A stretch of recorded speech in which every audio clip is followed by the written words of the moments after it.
ज्ञानेश कुमार के एक और फैसले को लेकर सवाल खड़े हो गए हैं। चुनाव की तारीखों के ऐलान के बाद कुछ ही घंटे में रात को चुनाव आयोग ने बंगाल में क्या कोई बड़ा खेल कर दिया।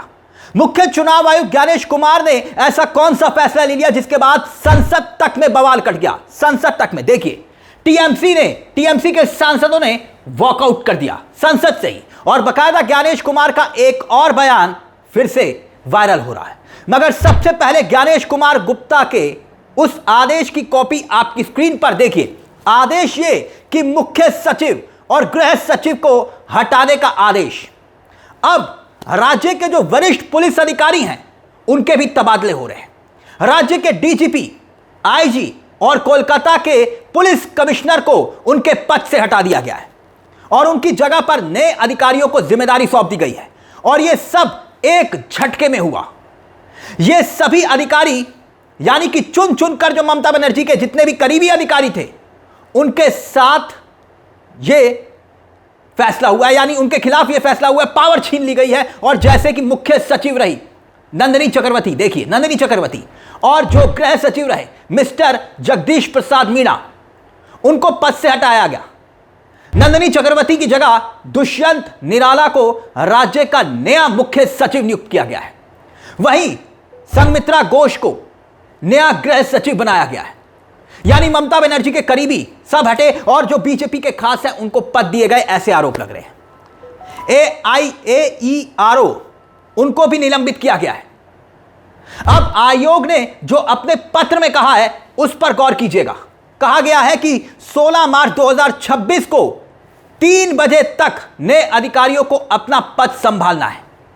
और आगे जो लिखा गया है ना, वो गौर करने वाला है। जिन अधिकारियों को हटाया गया है उन्हें चुनाव से संबंधित कोई भी जिम्मेदारी इस इलेक्शन में नहीं दी जाएगी। यह लिखा हुआ है तीसरे पॉइंट में, आप देख सकते हैं। यानी जो अधिकारियों को हटाया गया है उन्हें कोई भी जिम्मेदारी इलेक्शन से जुड़ी हुई नहीं दी जाएगी। अब इसी को लेकर सवाल खड़े हो रहे हैं कि इन अधिकारियों ने आखिरकार ऐसा क्या गलत किया है। क्या चुनाव आयोग ने यह मान लिया है कि अधिकारी गलत कर सकते हैं? जब कोई शिकायत नहीं आई, आपने तारीखों का ऐलान किया और फिर उसके बाद एकाएक पद से हटाया, तो किस आधार पर इनको हटाया गया है? यह सवाल तो बनता है और सवाल टीएमसी के नेता कर रहे हैं। इन्हीं सवालों को संसद में उठाया राज्यसभा में टीएमसी के सांसद डेरेक ओब्रायन ने। देखिए जरा, और उसके बाद उन्होंने कहा कि नहीं, हम वॉकआउट कर रहे हैं। यह जो हो रहा है वो सवाल खड़े कर रहा है कि आखिरकार ऐसा टारगेट करके किया जा रहा है। सुनिए जरा। 30 seconds, sir, because we don't want to disrupt. Sir, in the dead of night, the chief secretary, the principal secretary, the home secretary have been removed by the election commission, sir. They have all the power. They have all the power to do it. Sir, they have all the power to do it. They can also say, I'm wearing a blue shirt and not a white shirt. No disturbing the house. In protest against what the chief election commissioner is doing, we, my party, the All India Trinamool Congress, is walking out for the day. यानी चुनाव के ऐलान के महज चंद घंटे में धड़ाधड़ तबादले हुए। अब दोस्तों जरा सोचिए, जिन चीफ इलेक्शन कमिश्नर जिन पर दारोमदार है कि वो साफ सुथरे पारदर्शी इलेक्शन कराएंगे, उन पर पार्लियामेंट में, संसद के अंदर महाअभियोग का नोटिस सर्व हो चुका है इन्हीं ज्ञानेश कुमार गुप्ता के खिलाफ। किस तरह से उन पर आरोप हैं, ऐसे आरोप हैं, बहुत से आरोप मैं खुलकर आपके सामने डिस्कस नहीं कर सकता, क्योंकि आरोप चुनावी धांधली को लेकर है, आरोप बैड बिहेवियर को लेकर है, वोटिंग लिस्ट में, और खास तौर पर माइनॉरिटीज, अल्पसंख्यकों को वोट काटने जैसे संगीन इल्जाम इन्हीं ज्ञानेश कुमार गुप्ता जी पर है। वो तारीखों का ऐलान कर रहे हैं और आचार संहिता जो है, जो मोरल कोड ऑफ कंडक्ट है, उसको लागू करने का ऐलान कर रहे हैं। और वही शख्स जिन पर खुद आचार संहिता का आरोप है, देश की सबसे बड़ी पंचायत संसद में। अब दोस्तों, मार्च का महीना, आधा महीना गुजर चुका है और अगले महीने से वोटिंग होनी है, अप्रैल से, और 4 मई को नतीजे आ रहे हैं।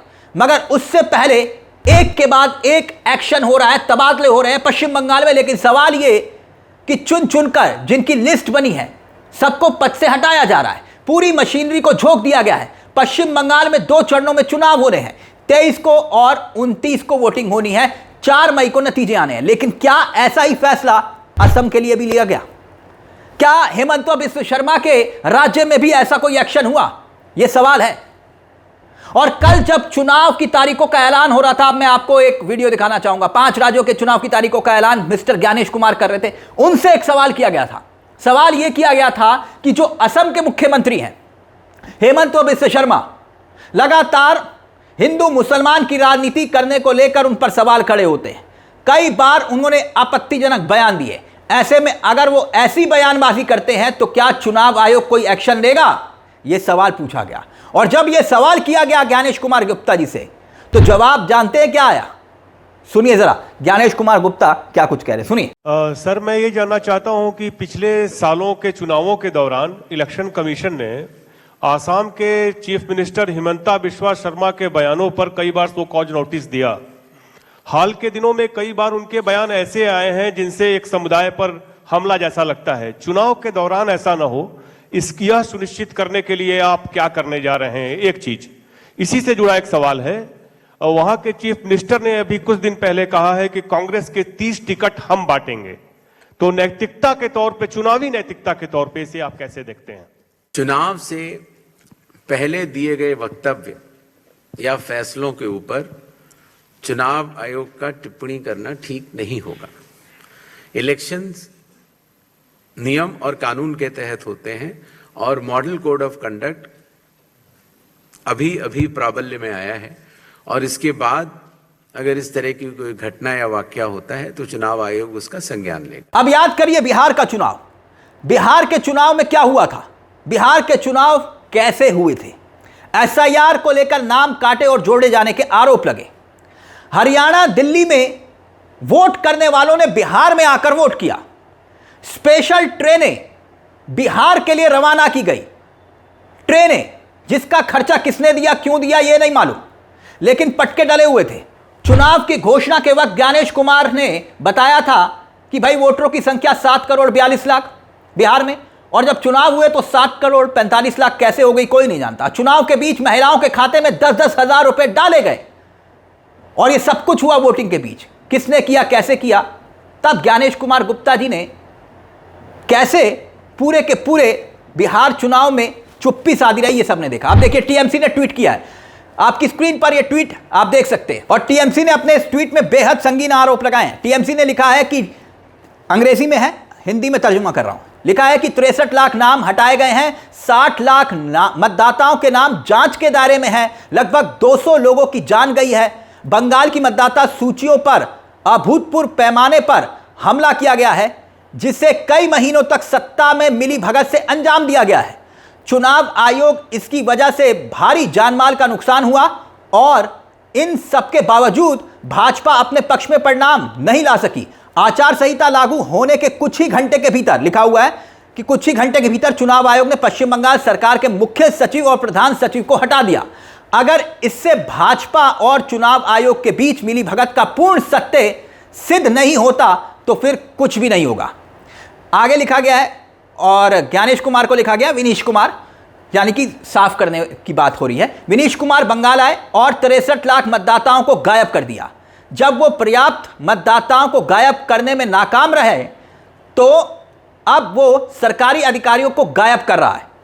मिशन वही है, आका वही है, बस निशाना बदल गया है। ये टीएमसी का कुल मिलाकर ट्वीट है जो आपको मैंने पढ़ के बताया, यानी कि सवाल उठ रहे हैं। और जब ज्ञानेश कुमार गुप्ता पर सवाल खड़े होते हैं तब तक बीजेपी मैदान में आ जाती है। अब कहा यह जा रहा है कि भाई चुनाव आयोग के पास यह पावर है, चुनाव आयोग पर सवाल खड़े क्यों किए जा रहे हैं? लेकिन क्या चुनाव आयोग के पास ईश्वर की पावर है जो सवाल खड़े नहीं हो सकते? हर किसी की जवाबदेही लोकतंत्र में तय होनी चाहिए कि नहीं होनी चाहिए, चाहे वो चुनाव आयोग हो, चाहे आप हो या हम हो। किस आधार पर मुख्य चुनाव आयुक्त ने बड़े अधिकारियों का तबादला करने के बाद यह बात कही कि भाई इनको चुनाव में कोई जिम्मेदारी नहीं दी जाएगी? क्या कोई शिकायत आई, या फिर अनुमान के आधार पर ऐसा हुआ? अनुमान के आधार पर कैसे लोकतंत्र चलता है, ये फिर सवाल खड़े होते हैं। किसी भी तरह से ये सवाल इसलिए भी जायज लगते हैं कि ये कह दिया जाता है कि महिला सांसद पीएम पर अटैक कर सकती हैं, यह भी कल्पना की जाती है। तो क्या चुनाव आयोग को यह लग रहा है कि टीएमसी का फायदा पहुंचा सकते हैं ये अधिकारी, इसलिए इनको हटाया गया? किस आधार पर फैसला लिया गया चुनाव आयोग ने?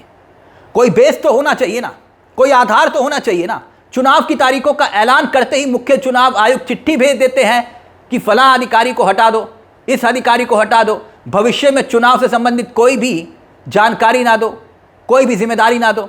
इन बातों का आखिरकार लॉजिक क्या है? क्या यह कोई संकेत और संदेश भी है कुछ और अधिकारियों को भी? माना कि संसद में चुनाव आयोग पर कुछ बहस नहीं की जा सकती, बोला नहीं जा सकता, सवाल नहीं किया जा सकता, लेकिन प्रोटेस्ट तो किया जा सकता है। अगर संसद सत्र चल रहा है, अगर इतना बड़ा घटनाक्रम हुआ, तो पश्चिम बंगाल के टीएमसी के सांसदों ने वॉकआउट कर दिया। लेकिन अब इस पूरे मुद्दे को लेकर आपकी क्या राय है? ये जो हालात इस वक्त ठीक चुनाव के बाद बनते हुए दिखाई दे रहे हैं, क्या ऐसे ही हालात असम में भी है? जरा सोच कर देखिएगा। ये सब कुछ जो चल रहा है, अब ट्रांसफर। अपनी राय हमें कमेंट बॉक्स में जरूर दीजिएगा। मुझे तिलक चावला को दीजिए इजाजत। एक छोटी सी दरख्वास्त, चैनल को सब्सक्राइब जरूर कर लीजिएगा। ये मंच आप ही का है जहां हम सिर्फ खबर नहीं दिखाते, बल्कि खबर के पीछे की खबर भी बताते हैं। नमस्कार, जय हिंद, जय भारत।